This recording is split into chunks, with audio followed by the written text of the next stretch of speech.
Okay, we rarely do video game type reviews here. This is gonna be kind of a two-mission video, if you will. I'm gonna tell you about my experience with the Battlefield 2042 Early Access. I'm also gonna show you guys some performance now that the major update has launched a day before launch. So we're gonna talk about whether or not you should even consider buying this. And this is coming from a die-hard Battlefield franchise fan that has played since the inception of 1942 all the way through 2042. And yeah, there's definitely some room for improvement. So let's get right into it. It's 100 years. I've played for 100 years. I wasn't gray when I started playing. Corsair's new 32-inch Xeneon 1440p gaming monitor has the features you need to play your best. Features like silky smooth 165Hz refresh rate IPS display with 1 millisecond MPRT response time, quantum dot technology HDR400, and built-in mount for either a microphone, webcam, or even a DSLR. To see the complete list of features of the Corsair Xeneon 32-inch gaming monitor, follow the link in the description below. So for those of you that are just right away wanting to know whether or not the game itself is worth buying, aside from the performance, I'll give you guys a little bit of a kind of a preface here. One, this is still early access. At the time of shooting this video, the game has not officially launched. The game officially launches November 19th. Today is the 18th, the day before that. And a major update actually went live way early this morning at like 1 o'clock in the morning. And they say that it addressed many bugs that were in the game. They didn't give like a full list. I imagine if the bugs were itemized, it would have looked like some sort of a dissertation, because it was a hot, buggy mess. Now the beta had bugs, but those were funny because you're like, oh, we're playing the beta, watch this helicopter like doing backflips in the sky and stuff. But in the early access, we were dealing with things like hovercrafts, vertically scaling buildings, hovercrafts that could take 4 tank shells and not die. Some of the other major bugs that ended up getting apparently fixed, but these are items that were so bad during the early access, they had to hotfix, remove items from the game, just straight up remove them entirely while they were being worked on because of how broken they were. For instance, I can't remember which character it is. And by the way, when I say character, no longer is it just the 4 characters. You know, you got your assault, you got your medic, you've got your sniper, and you've got your engineer. And then you could kind of set each of those up with certain guns and things that were in each particular class, whatever. Now you have these hero characters that you can unlock, and each one of them come with a special gadget and ability, and then any character can rock a shotgun, or an LMG, or ammo, or health packs, or stingers, or recoilless, which is a small. And it's like, no longer is the class sort of like defining how you load out your class. And that makes somebody like me who likes to fly completely irritated, because every single class, medic, sniper, engineer, assault, can equip an anti-air rocket. Now, if you've got 128 players running around on the ground, okay, let's say you got 100 players running around on the ground, because you can have, I think, up to about 20 vehicles. And every single one of them just equips a rocket launcher or an Igla type, homing rocket. How effective can you be in the sky? That's a little bit of a rant for me. It's just they did not give aircraft any additional survivability, but they doubled the players and gave everyone the ability to take out aircraft. It's almost like DICE hates aircraft. I digress. That's a rant personally for me, but I think it's stupid. Personally, the way that they allow any class to carry any weapon that they want, and then it's just the gadgets that change between them and the special ability. Like, for instance, I like to play with Boris. Boris is an engineer. I'm an engineer class. Anyone that's watched me, I started this channel based on Battlefield. I played Battlefield, obviously, long before this channel was around. Boris has a sentry gun you can put down. I absolutely love the sentry gun. It spots for you, it shoots for you. It takes a lot of damage to actually kill it. It's great. It's a great companion. But other interesting, weird bugs that were happening in the game, for instance, yesterday I was playing and live streaming, and Breakthrough just completely broke. The servers would end the round, and then it would not restart the server. You just sit there with the ending music playing nonstop. And the players that were still alive when the round ended were just having free-for-alls, because you couldn't kill the other player. You could have a guy right in front of you and just be sitting there unloading into him, and he wouldn't die. He'd be doing it back to you, and everyone's just having a rave, screwing around in the party or in the map while everyone else is waiting for it to load or reset. And that was happening in every server that we went to. Portal. Portal is a major selling point of the game. Almost their entire trailer was based on Portal. Remember they had all the medics from Battlefield 3 running around with the defibrillators and they were attacking the Germans from 1942 with the shovels? Anytime we went to load a Portal server or create one, it kept saying that the global limit was exceeded, which means that they didn't even have enough servers. So you have a major selling point of a game during early access, which is admittedly going to be the least amount of players online at any time. And they didn't have enough servers to allow you to even create your own Portal game, which was an entire selling point of the damn game to begin with. 2042 Breakthrough and Conquest is fun, but they've got all of the old school games in there, not all of them, but you got 1942 Conquest, you've got Battlefield 3 Conquest, you've got BC2 or Bad Company 2 Rush built into there. You've got these other game types, but Portal was all about create the craziness that you want. But you go and you create it, you spend all the time because there's a million options to create the server how you want, and then you go to load it, and then it just tells you that they can't. Now, EA has responded to that saying they're gonna be bringing more Portal servers online. I don't know if this was a limited amount of servers that were available during early access, but if this is any indicator as to how hard it's gonna be because here's the other thing. You can start the Portal server, and the person who starts it is considered the admin. If they leave the server and they don't shut it down, that server stays up. So I don't know if EA is gonna have a timer that says if a server's been up for so long without any activity or the admin logging into it, that it will take it down automatically. But you know as well as I do, people are gonna set up their own bot accounts and stuff to keep these servers up, and they're just gonna be completely occupied, treating it like a private server, which it's not intended to be. It's intended to be like, hey, let's get our friends on, let's all put together this crazy battle and then move on. So I'm gonna be extremely disappointed if Portal is a part of the game that's constantly full. Let's be honest though, Breakthrough's fun, Conquest is fun, but the gameplay in 2042, I feel like a lot of people are gonna just play Portal because 2042 they've overcomplicated it in my opinion. The loadout system is traditional Battlefield. You can change things on the fly while you're in the game, which I really like, because how many times have you loaded in and you're like, oh crap, I forgot to change my sight because you were screwing around by putting like a 10x scope on a Chris Vector. You know, it's stuff that you could do and screw around with if you wanted. Now you can just hit T, it brings up the in-game menu. It's like a little hologram and you can change your attachments on your weapon right there. Now, one of the major reasons I waited till now, although I guarantee you guys have already seen other videos and written articles about how broken the game is, that doesn't surprise me. Every Battlefield launch I've ever been a part of has been full of bugs. Like in the first few weeks are gonna be full of bugs. You're probably gonna see daily server resets because of bugs being fixed as they go. Remember, early access players are truly the mass testers, if you will. Sure, beta allowed them to test certain aspects of things that they could kind of play around with, but remember, it was one server and it was a limited amount of players. Early access broadens that, which exposes more problems that they hopefully will get fixed. One thing I am happy about though, is for the first time since Battlefield 2, we actually have an offline mode with bots. And I have a kind of a mixed opinion on that. You can actually level your main loadouts, your weapons, and your attachments and your vehicle attachments and accessories by playing offline with bots. And you get just as much XP, if not more, in offline mode than you get on online mode. The only thing you cannot achieve in offline/bot solo or co-op, because you can actually co-op with friends. You could get a squad of 4 people together and play versus 124 bots or something. Okay, the teams are actually even, so 64 versus 64. But you can play against the bots. You just can't get ribbons. Your ribbons, which add to your kits and stuff, which give you certain achievements for the ribbons, you can't get those. But you can get anything that's kill-based or experience-based through Portal and through the offline bot mode. I say I have a love-hate with that because one, it allows new players who are not familiar with Battlefield to get accustomed to the gameplay. Sure, they're playing against bots and you can control the bot difficulty, by the way. You can make them easy or hard or expert or whatever. It gets you familiar with the map layouts. It gets you familiar with like how the loadouts work, your controls. You can get everything sort of set up and not waste any online time by doing that. And trust me, as somebody that feels like I'm always put on a losing team, I would appreciate people getting their setups fixed offline and then come in and play the game and actually be combat effective and not just standing there trying to figure out how does this attachment work and they're all shooting at the sky and stuff. So, but the downside is it kind of takes away from any sort of, I feel like XP for the multiplayer should be a separate XP system from the offline.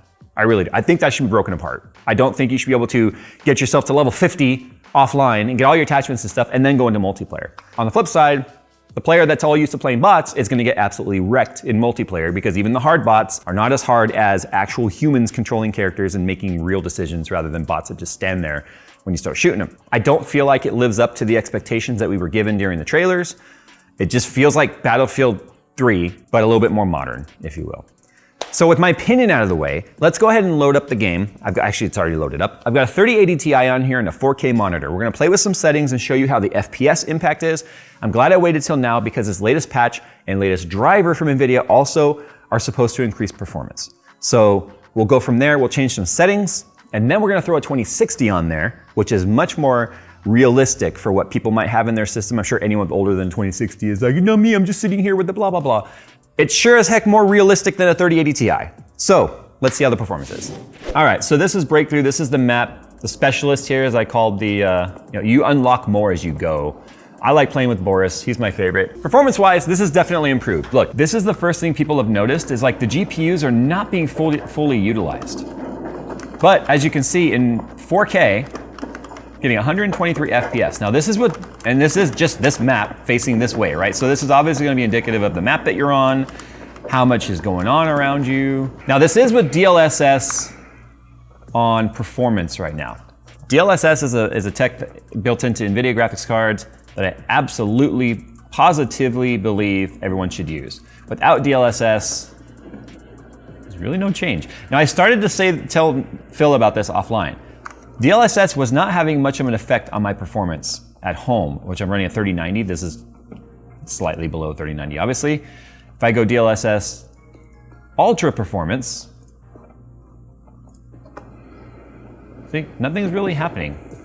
But watch what happens when I turn on ray tracing. And this is probably because of how far away I am. We will get down to the battle for a second, but at least this is a static spot where you can see what some of the differences are. If I go, so you have on and off. All you get is ray traced ambient occlusion.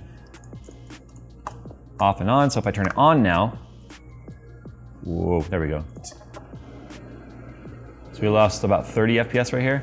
All right, so let me just, whoop. See, that sniper's been waiting for me, look at that. 65, 64. Oh, big stutter, 49.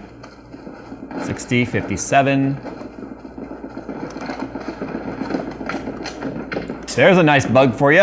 You want to see through the rocks? There you go, Battlefield things. So if I turn off DLSS, yeah, it's like DLSS is broken.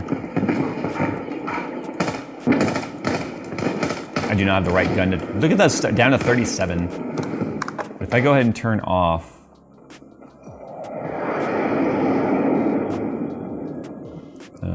turn off ray tracing. Let's go auto on DLSS. This is more realistic. But nothing looks any different to me.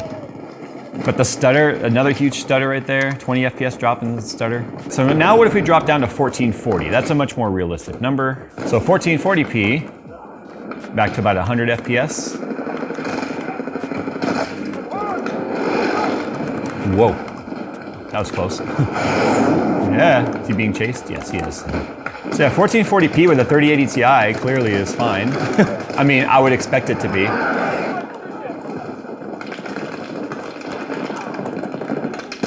Aw, it wouldn't place it. Even though it was blue, it wouldn't place it. And that's something that happens all the time with the freaking Sentry gun. You go to place it and it's just like...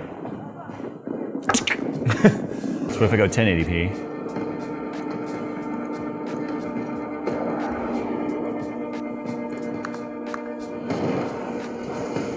Not really any different. In fact, it's lower. Look at our GPU usage.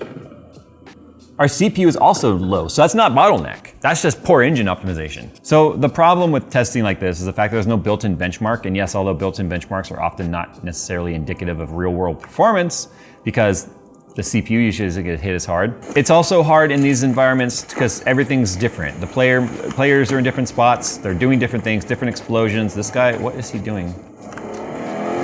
But it doesn't mean I'm gonna get the same map next time we play.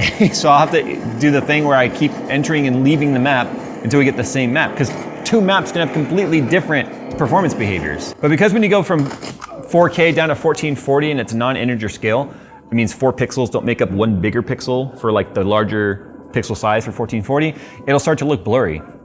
But in my opinion, this is one of the worst looking battlefields of all battlefields yet. The lighting just looks second thought. The textures look like they're recycled. It's almost like they try and hide that stuff by adding stupid features like vignette, film grain, chromatic aberration, things that you don't see with your eyeballs, so it doesn't matter. But what I'm getting at is we went from 4K down to 1440 and it looks the same to me. So a little personal rant here is I feel like the game just does not look as good as it could have. It looks the same as like Battlefield 2 did. 2? Yeah. I'm pretty sure Battlefield BC 2. BC 2 and 2 are very different looking. Yeah. So anyway, we need to now put the 2060 in here just to compare FPS. I don't expect it to be that much worse. I expect the GPU usage to be higher and the FPS to be near where we are now. That's what I fully expect. So let's just go ahead and put the 2060 on here. Let's see if we can get Breakthrough loaded back up and let's compare. So I just happened to get lucky that the very next map we went through for Breakthrough was Breakaway. With our 2060 Super on there, no overclocks or anything applied, just a little bit more aggressive fan curve because that helps maintain boost clocks. Now 2060R is running an older core architecture. It is running older tensor cores and older RT cores. So look at the FPS. 100 FPS, but yeah, GPU usage is definitely higher than it was with a 3080 Ti. But you know what though? It's not that much lower than it was. It was like what, 100 to 110 FPS in 1440 with a 3080 Ti. Now we're at 84 FPS. I'll go to 4K in a second, but I would never ever in a million years recommend 4K or a 2060 Super for 4K. So it's dropped down to like 67 FPS right here. That's how we unbox things. Playable though. Remember, this is ultra settings. I feel like if I were to drop it down a setting or two, it wouldn't make a huge difference. Ow. Smoke grenade. How? I died by smoke grenade? How does one die with a smoke grenade? How? So you can see there's like a cap on 100 FPS. I'm a little surprised at how well a 2060 is actually doing here, but can it do 4K? I don't think it's gonna be pretty. Wow, it's still getting 60 FPS. I'm really surprised that it's actually giving me nearly 60 FPS right here. Hey dude.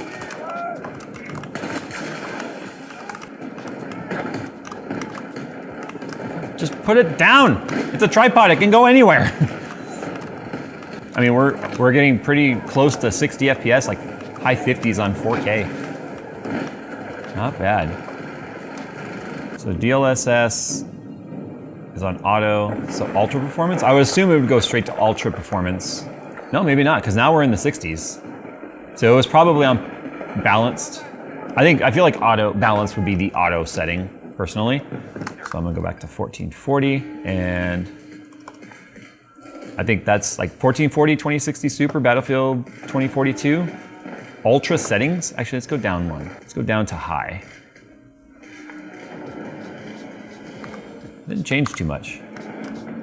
Which has kind of been the theme with settings in this game. I'm sorry, I have a feeling we're gonna see some patch notes at some point that's like, fixed bug where settings don't apply. And I know someone's gonna be like, you have to restart the game for the settings to take effect, and that's not true with this game.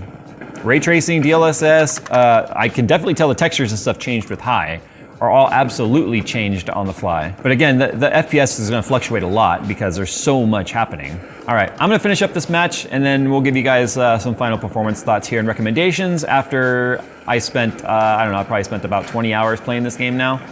Nah, maybe more like 15 hours. We'll be right back. All right, so at the end of the day, do I recommend the game? Again, I have to put asterisks on here. This is early access. Everything I'm saying is based on early access. However, that's what I have to gauge my opinion on so far, and that's what DICE opened themselves up to when it comes to ridicule, and EA as well, obviously. I have to say that if I did not run this channel where I need these titles to do hardware testing and stuff, I probably would have requested a refund after my first hour of playing, honestly. And it would be the first time, look, Battlefield 1, was garbage to me. I know many people loved Battlefield 1. I hated it. I absolutely hated everything about it. Battlefield 5 was fun for like 3 weeks, and then I stopped playing it. My issues for Battlefield 5, hating it, was, again, I felt like they tried too hard to overcomplicate things. And Battlefield 2042 is no exception. Extremely disappointed in the way Portal's implemented and the limitation on servers and the fact that you can get all excited and get friends online and you can't even create a server. The amount of bugs that are still in it, the fact that I don't think DLSS is working. I really don't think it is, because even off and on ultra performance makes no difference in the FPS, and that's never been the case with any DLSS title we've ever played or tested around here. DLSS always had the effect of increasing FPS and then seeing some slight smudging of textures and sharpness, because that's just part of the way DLSS works. I don't think it's working. I think there's a ton of features in the game that are broken. I feel like the balance is completely off. I feel like DICE literally phoned this one in. I feel like they got us hyped with all sorts of promises, and then I don't feel like they personally delivered. $60 is the minimum buy-in price on this game, unless you have the Xbox, or not the Xbox, but the EA Pass, I can't remember what they call it, where you can actually get EA titles. I actually have that, but I still paid for a Steam version of it because I have my business one and then my personal one. So they actually got 2 copies out of me, which makes me technically a sucker. But I feel like the good old days of Battlefield and everything they tried to sell us on with Battlefield, they literally took all the stuff that were the memes from Battlefield 3 and 4 and promised it with this, and I don't think they delivered. I think they took the golden era of Battlefield is over, which is why people are obviously playing Halo Infinite now and Call of Duty, whatever they're calling it now. So anyway, my recommendation is wait. Wait until the first major patch, which is probably not gonna come for a week or 2 after launch. I don't think this first patch is gonna fix it, but I think there's some optimizations that obviously need to take place. I feel like cross-play is the worst thing they've ever implemented in the game, because I feel like there's decisions they had to make with the engine to enable cross-play, which is why I think all the textures and stuff are crap. I've said it on my stream, I'm gonna say it right here. DICE took one of their most diehard Battlefield fans and made them one of their most diehard critics. You guys sound off down below if you've been playing early access or whether or not you even plan on playing this hot mess. Thanks for watching, guys. We'll see you in the next one.